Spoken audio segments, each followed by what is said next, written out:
So I'm here and I'm picking Hinahina for the Hinahina Lei, or the Lei of Kawelo. And for this is like a low growing shrub to the ground, and it's usually in the sandy, like beach places.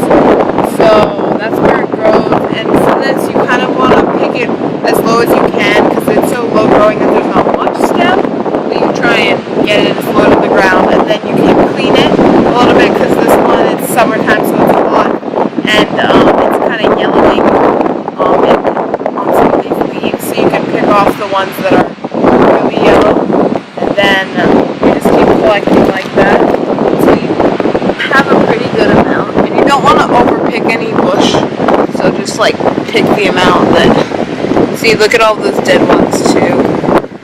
Pick those off. See this, because this is a pretty nice stem, because this lei we use vili to make it, which is wrapping the stem onto the raffia, and so you need enough stem that it will fit. So I just been picking for a little while now, and I have a little bit. I'm probably gonna have to get a bit more, but some of these right now are in flower, like those right there are.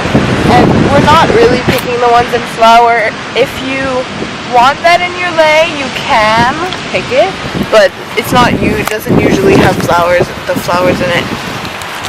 So just keep doing the same thing, breaking it off. And if you have scissors, it's kind of nice, but not always. And then you just pick off the dead or the little yellow ones at the bottom if they're a little bit too clumpy, and then you just stick them in your bag.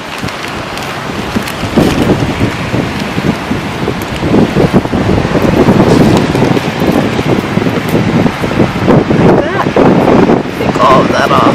If the stem's a little bit too long right now, you can always break it later, but just leave it because the longer the stem is, the better. You don't want it to be too short.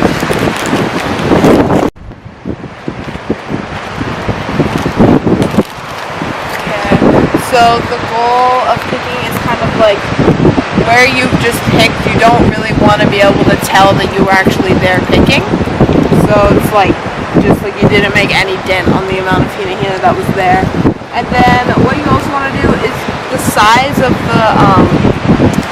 the branches that you pick actually kind of matters. You don't want them to be too, like you want them to be kind of compact at the tip like that. You don't want them to be like widespread, kind of like that one and that one. They're like super just wide, and these ones just kind of compact up to the top, which is what you want for the lei, because you're kind of putting them in together in like 2s or 3s and going like that, so you don't want them to be like wide out because it's prettier like that. That one over there. So like I can't see it. Okay, this one is nice. See, it's like compact at the tip. It's not super. It doesn't get widespread. Let me try. You have to clean it. It's still attached. Yeah, and then just clean it off.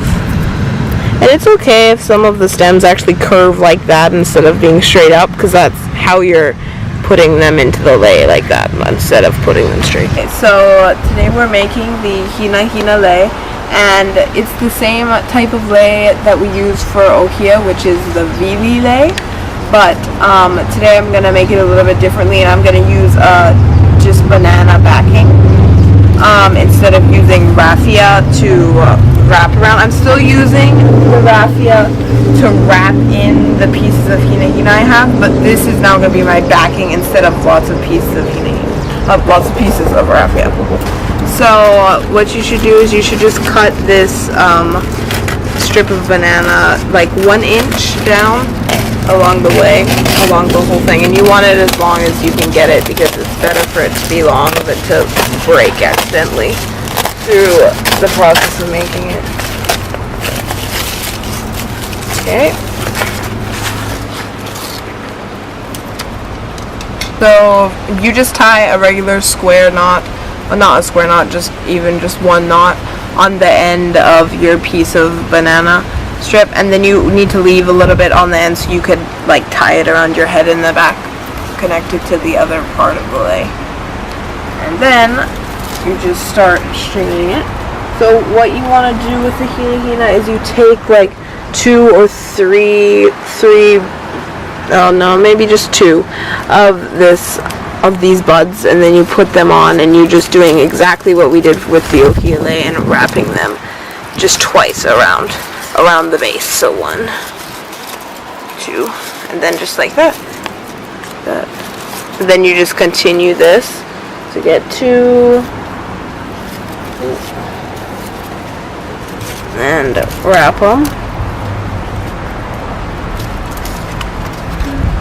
And then you want to kind of make them close together because it's just kind of like a bunch of little buds make up the whole thing. And again, this type of lei making, it's called vili.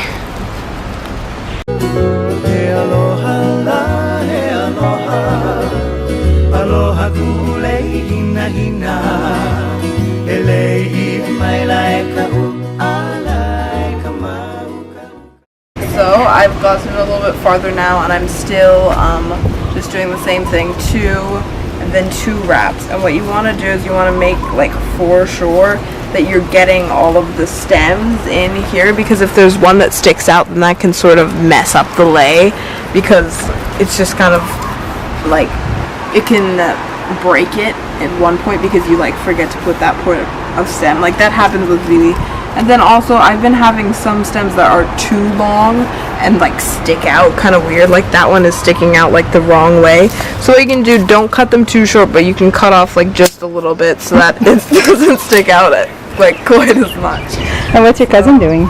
She's helping me by like that one's way too fat, but she's making like putting 2 together for me and just giving it to me because it speeds up the process. Okay.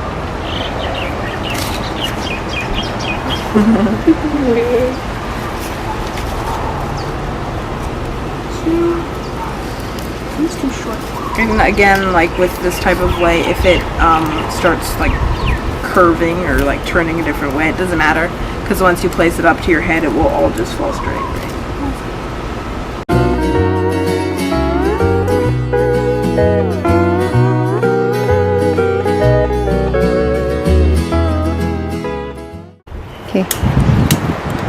Okay, so I finished it now, made it about the size of my head, and now what you want to do is you want to like do your last 2 wraps, and then you want to tie it off.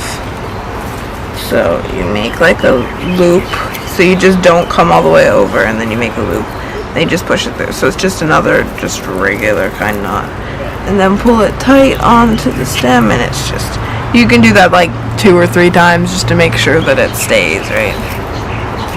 What you're going to do is just go through and trim all of your lei. So you can trim your base piece at the end here because you don't really need it. And then you can also trim all of this too, but just not cutting your knot apart so that it falls off. And then you can go through and trim where you added pieces of raffia and like re-tied on parts like there, and there was some over here that my personal helper already cut for me. So you can just tie a bow so that you can take it off if it's too tight.